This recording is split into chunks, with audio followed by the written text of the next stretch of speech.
All I remember when we walked through the door was the screaming.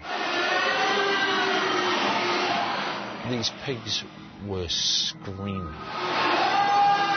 It's one of those sounds you never forget. It's in the same way you hear babies crying in distress.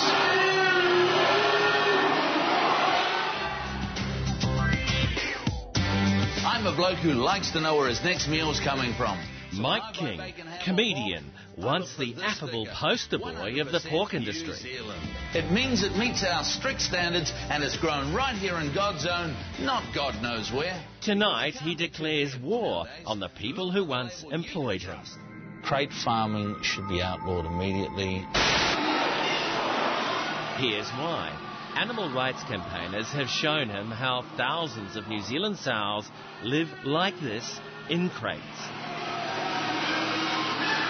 Pigs like these can be contained for the duration of their lives.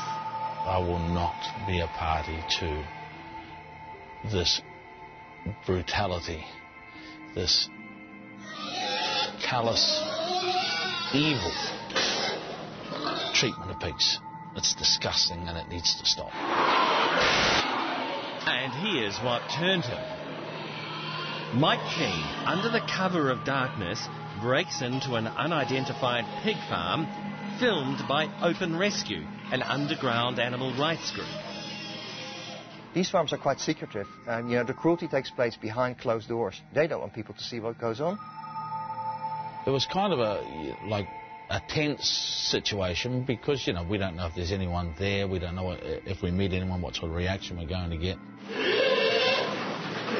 He saw sows packed into stalls so narrow they could never turn around.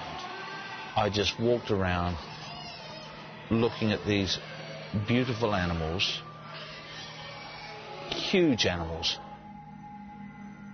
wedged into these cages. And it's legal. Regulations allow the crates to be just 60 centimetres wide and 2 metres long. Animal rights campaigner Hans Creek shows us a farrowing crate. So this is where she will be looking after her babies for between 4 and 6 weeks. So the mother will be confined to this crate without getting out. So she can't turn around. She can't do anything really except stand up, lie down. So how big would the sow be in relation to this crate? The sow actually will be touching the side with her body. So that's what they call a snug fit. Yeah, absolutely. It'd be a tight fit for some of them. You look into their eyes and they were either despairing, terrified, lost. It was absolutely harrowing. They were chewing the bars. These pigs were chewing the bars. Froth was coming out of their mouth and they were screaming. And they were... It was like they were screaming for you to help them.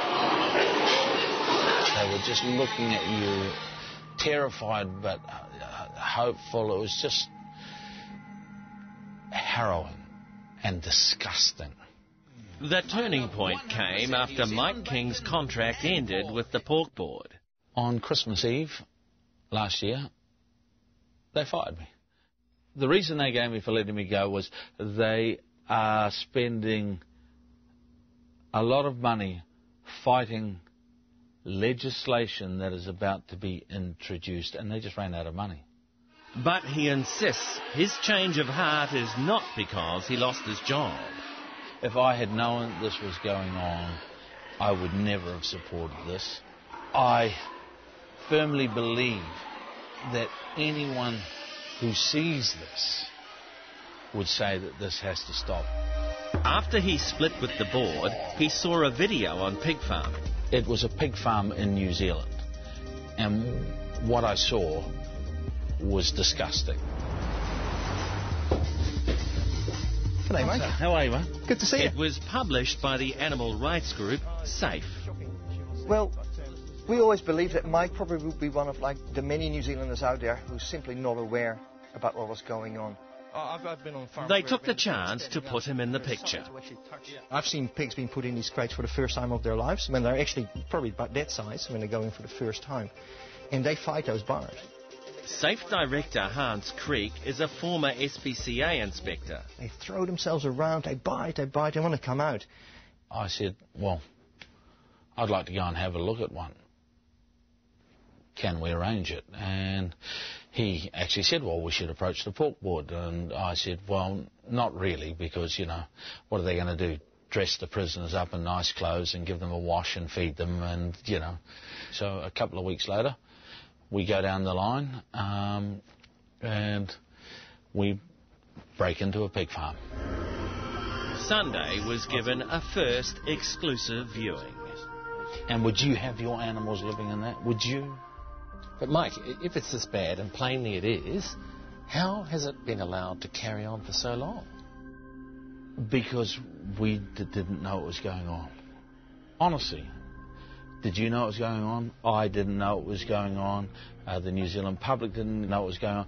I honestly believed that our clean, green image and the way we love animals would never, ever allow that crap to go on. As the open rescue camera rolled, Mike King recorded his own impressions. Then we walk past, there's a dead pig. I thought it was asleep and I went to touch it, dead cold. Other pigs, you know, just looking depressed. Went out to the fattening pens. There were pigs there, couldn't even walk. Pigs that could barely stand up. The scene left Mike King wondering, how could a farmer treat pigs like this?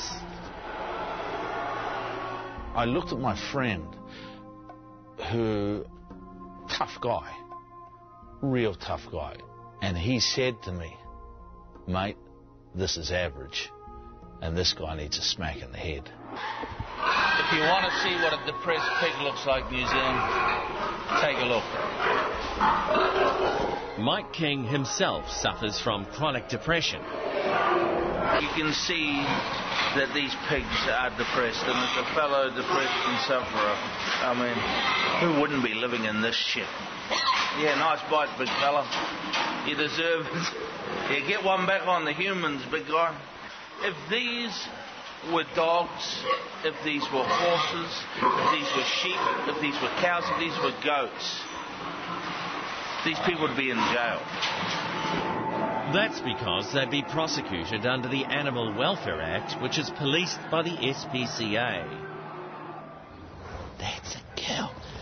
If you or I could be prosecuted for treating an animal like a factory pig, how is it that farmers are allowed to?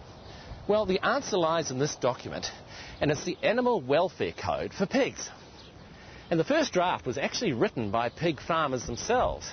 And what it does is it legalises their right to keep pigs in cages for years. In 2005, the committee that advises the Minister on animal welfare issues, NAWAC, or the National Animal Welfare Advisory Committee, approved the final draft. It allows farmers to keep sows in stalls and then move them to farrowing crates when they're ready to give birth. This despite NAWAC admitting the use of dry sow stalls for extended periods does not fully meet the obligations of the Act. It also says the same about farrowing crates. They're actually giving legal protection to farmers to be cruel to animals. So these are not codes of welfare. These should be called codes to protect farmers. This has nothing to do with animal welfare. Next up, the Minister is taken by surprise. Didn't you know about it? No, I didn't. No, I didn't know to the extent to which they were confined other than for farrowing purposes.